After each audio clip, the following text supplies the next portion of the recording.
तो फ्रेंड्स, आज की मेरी कहानी है गणेश जी की कहानी। एक बार गणेश जी छोटे बालक के रूप में चिमटी में चावल और चमचे में दूध लेकर निकले। वो हर किसी से कह रहे थे कि कोई मेरी खीर बना दो, कोई मेरी खीर बना दो।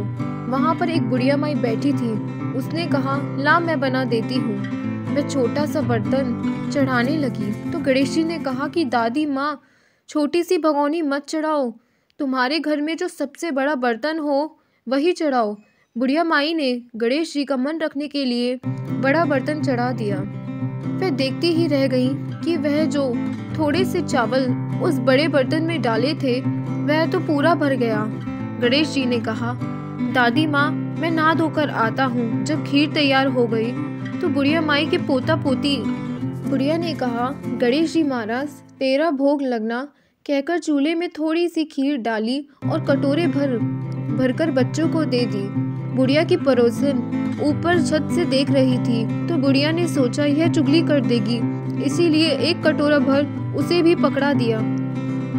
बेटे की बहू ने भी चुपके से एक कटोरी खीर ले जाकर खाई और कटोरा चक्की के नीचे छुपा दिया। अब भी गणेश जी नहाकर नहीं आए और बुढ़िया को भी भूख लग रही थी, तो वह भी एक कटोरे में खीर डालकर किवाड़ के पीछे बैठकर एक बार फिर कहा कि गणेश जी महाराज, आपके भोग लगे, यह कहकर खाना शुरू कर दिया।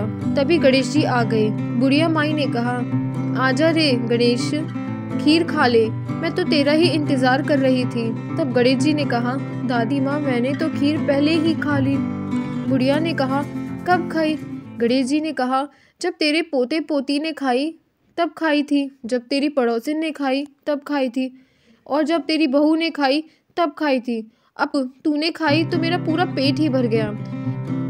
बुढ़िया ने कहा, बेटा, तेरी सारी बात सच है, लेकिन बहू बेचारी तो सुबह से काम में लगी है, तो फिर उसने खीर कब खाई? गणेश जी महाराज ने कहा, चक्की के नीचे देख, छूटा कटोरा पड़ा है, तूने तो मेरा भोग तो लगाया, वह तो बिना भोग के ही खा गई।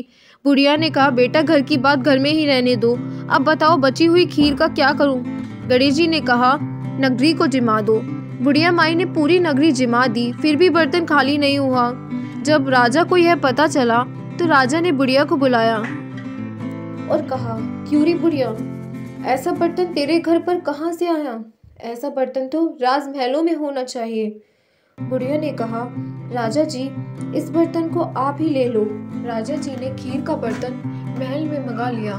लाते ही खीर में कीड़े मकोड़े बिच्छू हो गए और दुर्गंध आने लगी। यह देखकर राजा ने बुढ़िया से कहा, बुढ़िया, बर्तन वापस ले जा, तुझे हमने दिया। बुढ़िया ने कहा, राजा जी, आप देते तो पहले ही दे देते, यह बर्तन तो मुझे मेरे गणेश जी ने दिया है। बुढ़िया ने बर्तन वापस लिया, लेते ही सुगंधित खीर हो गई। घर आकर बुढ़िया ने गणेश जी से कहा, बची हुई खीर का क्या करूं?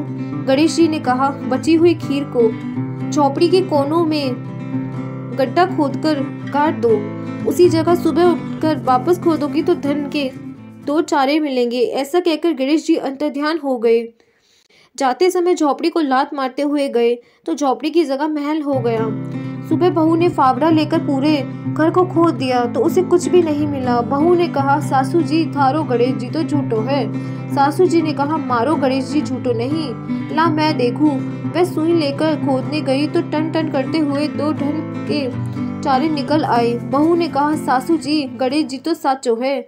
सास ने कहा, गणेश जी तो भावनाओं का भूखा है। हे गजानन गणेश जी महाराज, जैसे आपने बुढ़िया को दिया वैसे सबको देना। विनायक जी की कहानी कहने वाले, हुकारा भरने वाले और आसपास के सभी सुनने वालों को सुख देना। बोल गणेश भगवान की जय।